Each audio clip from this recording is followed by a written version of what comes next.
வணக்கம் நண்பர்களே, இன்னைக்கு ரொம்பவே சுவையான பாசி பருப்பு சாம்பார் எப்படி செய்யறது தான் பார்க்க போறோம். இன்னைக்கு நம்ம பாசி பருப்பு வந்து பாத்தீங்கன்னா இந்த டம்ளர்ல ஒரு டம்ளர் எடுத்து நல்லா கழுவி சுத்தம் பண்ணி ஒரு 20 நிமிஷம் வரைக்கும் நல்லா ஊற வச்சு வச்சிருக்கோம். இப்போ இந்த பாசி பருப்பை குக்கர்ல வேக வச்சு எடுத்துக்கலாம்.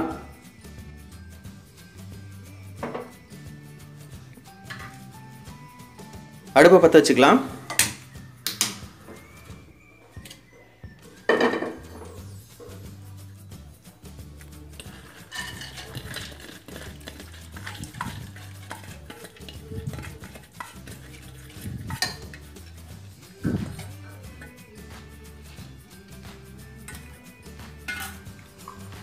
ஒரு டம்ளர் பாசி பருப்புக்கு 3 டம்ளர் தண்ணி ஊற்ற போகிறோம்.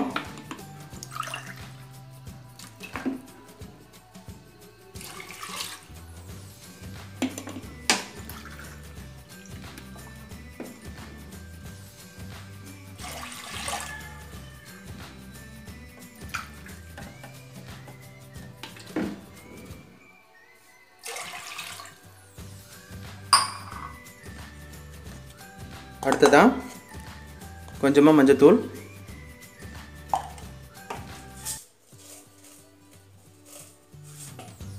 கொஞ்சமா சீரகம், அடுத்து ஒரு 4 பல்லு பூண்டு,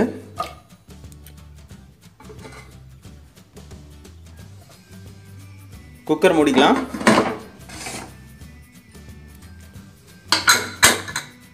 ஒரு 3 விசில் வர வரைக்கும் வெயிட் பண்ணுவோம். 3 விசில் வந்துருச்சு. இப்போ இது ஒரு 15 நிமிஷம் அப்படியே ஆற விடுவோம். அதுக்குள்ளே நம்ம தாளிப்பு என்னன்னு பார்த்துக்கலாம். அடுப்பு பற்ற வச்சுக்கலாம்.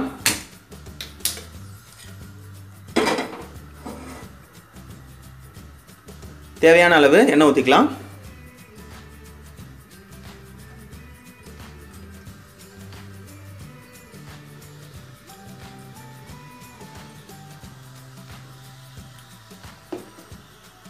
எண்ணெய் நல்லா காயட்டும். எண்ணெய் நல்லா காஞ்சிருச்சு. இப்போது கடுகு உளுத்தம் பருப்பு கொஞ்சம், கொஞ்சமாக சீரகம், அடுத்ததாக சின்ன வெங்காயம்,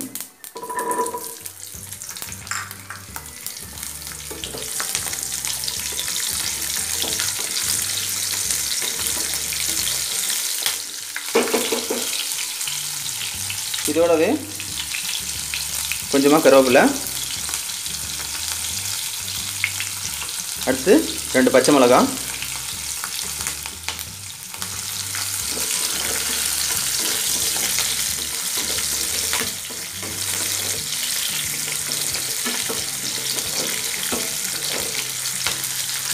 வெங்காயம் நல்லா வதங்கட்டும். வெங்காயம் நல்லா வதங்கியிருக்கு. இப்போ அடுத்ததாக நம்ம தக்காளி பழம் சேர்க்க போகிறோம். ஒரு 2 தக்காளி பழம் இந்த மாதிரி கட் பண்ணி எடுத்துருக்கேன். இப்போ இதில் அடுத்ததாக சேர்த்துக்கலாம்.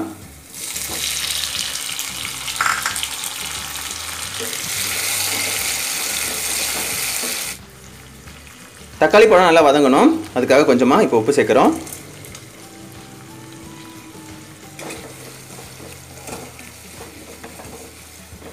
தக்காளி பழம் நல்லா வதங்கட்டும். தக்காளி பழம் நல்லா வதங்கிருக்கு பாருங்கள். அடுத்ததாக நம்ம காய்கறி சேர்த்துக்கலாம். பீன்ஸும் கேரட்டும் நம்ம அடுத்ததாக சேர்க்க போகிறோம்.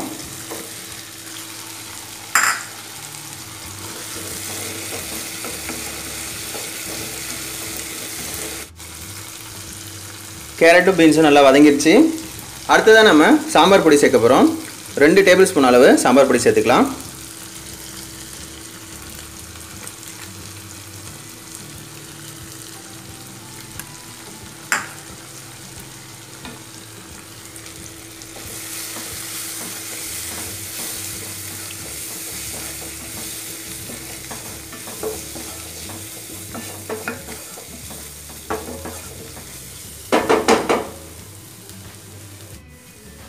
கேரட் பீன்ஸ் எல்லாம் நல்லா வேகணும்.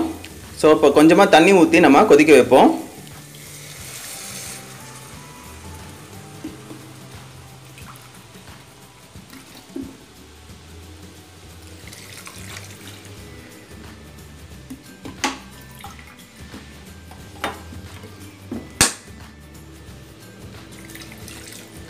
இந்த டம்ளர்லேயே ஒரு 3 டம்ளர் அளவுக்கு தண்ணி ஊற்றி நல்லா கொதிக்க வைப்போம்.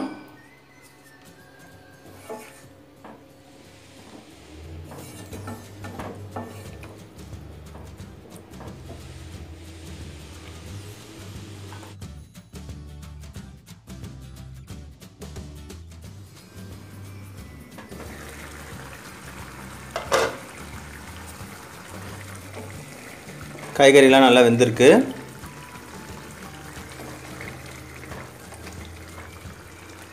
இப்போ அடுத்ததான் நம்ம ஏற்கனவே வேக வச்சு வச்சுருந்தேன் அந்த பாசிப்பருப்பு இதில் சேர்த்துப்போம்.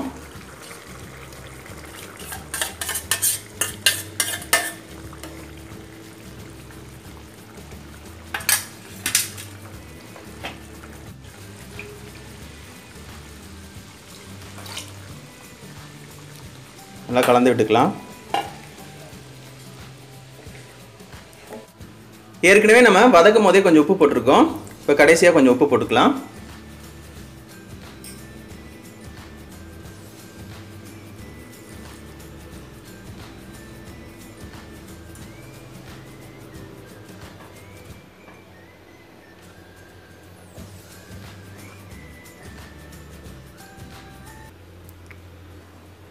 இது ஒரு 5 மினிட்ஸ் வரைக்கும் நல்லா கொதிக்க விடுவோம்.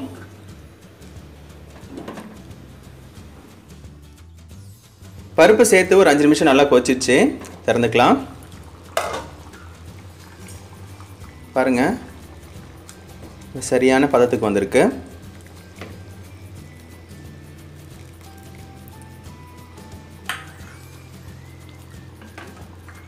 கொஞ்சமாக புளி தண்ணி சேர்த்துக்கலாம்.